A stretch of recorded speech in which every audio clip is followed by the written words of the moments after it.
Hi everybody, happy Tuesday.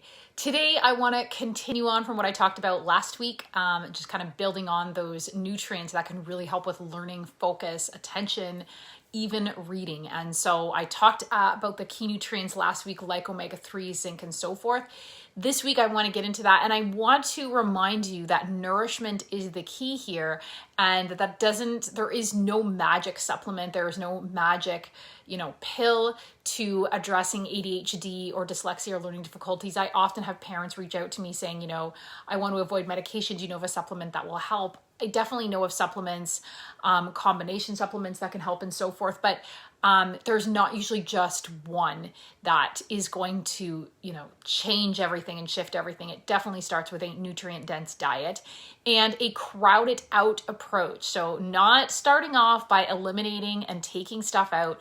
You don't want to torture your kids or make their lives miserable or make your life miserable. You want to start by crowding out with good food, adding in more and more good food that they will eat, getting them to be more open-minded to food that they are open to or willing to try. And that helps to crowd out the foods that are more dense in anti-nutrients like sugar, preservatives, and so forth. So number one today is vitamin D. So that's often not the one people think of when we think of brain health, and yet there is a ton of research on this. Vitamin D deficiency is actually really high in kids with dyslexia, learning difficulties, and autism, so much so that it made them do further studies to see just how much it impacted brain health and so forth, and it absolutely does. So if you're in the northern climate like me in Canada, right near Ottawa and Montreal, then you definitely want to make sure you're supplementing, but also trying to get that vitamin D from other food sources. If your kids will eat mushrooms, egg yolks are dense as well in vitamin D and so forth. But I really highly recommend a vitamin D3 supplement, preferably one that has vitamin K2 as well, because vitamin D3 and K2 work well together. And I love the Camprev supplement, and I have no affiliations with the company, but it's a really nice D3 K2 combo, but there's lots of other great companies out there as well. Second supplement, iron, is so important.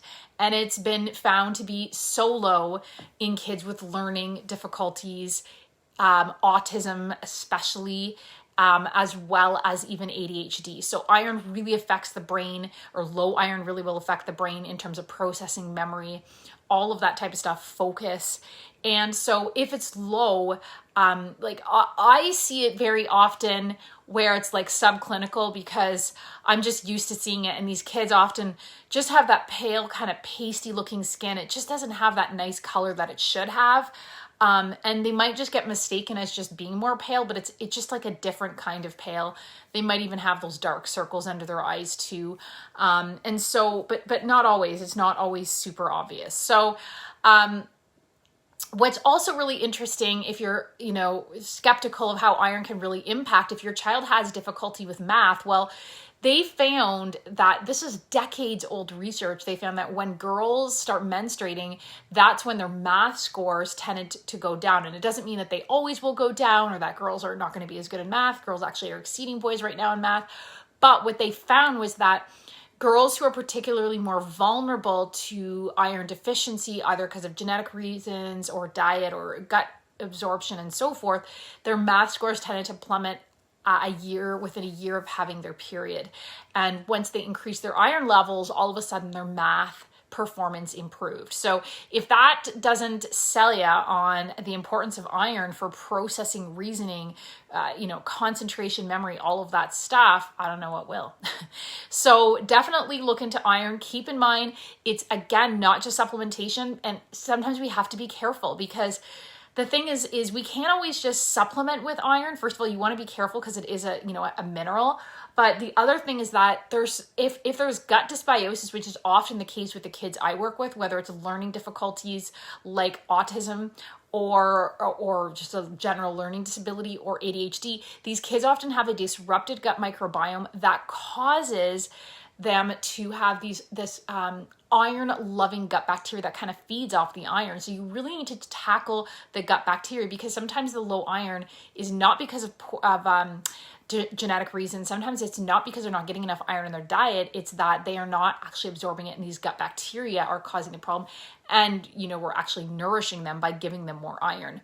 So you do want to be aware of that distinction, and keep in mind iron and B12 are like frickin' frack. You need the B12 as well. I talked about that last week with a link to memory. And the other piece of the puzzle that you want to keep in mind is with heme iron versus non-heme iron. So heme iron comes from animals.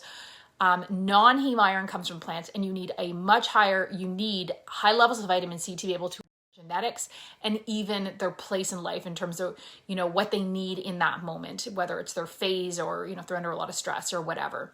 So, what you want to keep in mind is that genetically, certain people have a really hard time absorbing non-heme iron.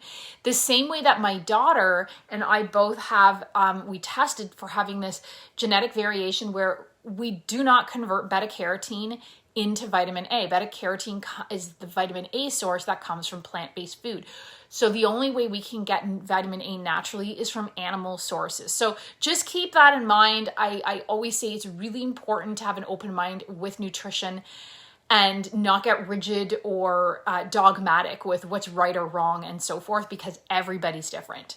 So the other nutrient I want to talk about, so important for ADHD, anxiety, and even learning, believe it or not. So that is magnesium. 90% of the population is deficient in magnesium, and a huge portion is actually seriously deficient in magnesium.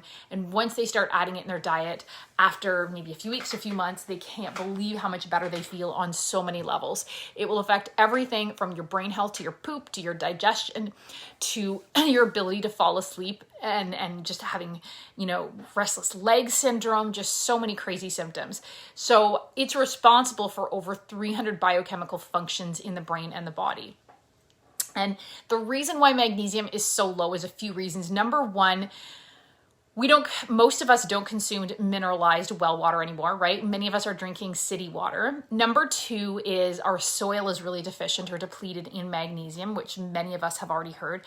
And number three, chronic stress. And can we even, 2020 pandemic, all of us need magnesium. So we burn up a lot of magnesium when we're stressed. So this is why you really want to consider either increasing the magnesium in your child's diet through food or at least supplementing. It really will affect nerve transmission, and this will result in decreased neuromuscular control, and which will affect focus and even has a huge impact and connection with ADHD and dyslexia. So don't underestimate the impact of these nutrients, particularly magnesium. In terms of types of magnesium, I really like magnesium citrate or magnesium glycinate, but each one has a different benefit. So it really depends on what's going on with your child or with yourself. I really have good results with Magnesium Calm. It's a brand. Again, no monetary affiliation with them. But I have parents who, it helps. And then I have parents say, oh my goodness, when he takes his Magnesium Calm in the morning or at night, he's so much calmer or he falls asleep so much easier. So it's definitely something worth trying. So last one is not actually a nutrient, but it's probiotics or gut bacteria. And we absolutely cannot talk about nutrients, vitamins or minerals and skip over the impact or importance of gut bacteria. So your child's gut lining has 100 billion neurons in the lining. So, when we think of neurons, we think of brain cells. There's 100 billion of them in the gut lining. So when people say it's your second brain, they're not kidding. So the gut bacteria manufactures things like vitamins, as well as certain neurotransmitters. 90% of serotonin, which is our happy neurotransmitter, is manufactured by the gut bacteria. And even things like dopamine, a lot of it is manufactured by the gut bacteria. So you can't just talk about taking supplements and nourishing if we're not talking about gut health, about balancing that gut bacteria and so forth and getting that in check. And what's super interesting, and I found it so exciting and so hopeful, is when I learned that that most of our genetic coding is contained in our gut bacteria. And that's where that understanding of epigenetics comes into play, that genes influence, or that we can influence our genes, right? Epigenetics is based on it's not even an idea, they've proven it, that we can cause certain genes to express or unexpress. So even if we have a certain gene, it doesn't mean that it's on, right? My husband has the MTHFR gene, which makes a lot of people want to pull their hair out. I'm pretty convinced his is not expressed, because my daughter and I both struggled for a long time with that gene being expressed, and he never had any of those symptoms. But the good news is that even if that gene is flipped on because maybe there's mold toxicity or chemical overload or whatever the case may be, we can turn or tone those genes down, or even cause them to go back into kind of dormancy and unexpress through diet, through lifestyle, lots of sleep, balancing our gut bacteria, and so forth. So the first thing you can do to improve your child's gut bacteria is, number one, just start improving the nourishment in their diet. Just increase good food. Don't focus right now on the stuff you need to eliminate, or you're going to drive yourself crazy. And then definitely ferments. Probiotics are great, and then lean more towards, as you move along with that, as adding ferments. And I always say start low and small, because ferments are not just gut bacteria, or not just bacteria that helps the gut. They're extremely detoxifying. They're full of enzymes. They're super healthy. But if our kids are toxic or we're toxic, we can have quite the die-off reaction. So we want to go low and slow and so forth. So keep in mind, you can't out-supplement a bad diet. All of this is just to be aware of those key nutrients. And the more you can access them and get them from food, find out like what's the, food that's the most nutrient dense in magnesium, or the food that's the most nutrient dense in iron. If you suspect there's deficiencies with that, look at that and start stocking up on those foods, and include those foods in your child's diet on a regular basis. And then if you think supplementation is necessary, then you can go there. So I like to, in general, not have kids take more than 3 or 4 supplements, 5 at the most. And that's usually like if there's a lot going on. So if you're, have your child on 10, 15, I've even worked with people who start off like 20 or 30 supplements, sometimes a day. I know that this is not uncommon with kids who have autism spectrum, severe autism spectrum, but that should not be something that we're sticking with. It definitely should be a temporary measure. And I remember at a time too, my daughter was taking a ton of supplements for her neuroimmune condition, but now she's just taking the basics, like D3, we're in Canada, omegas, zinc occasionally, stuff like that.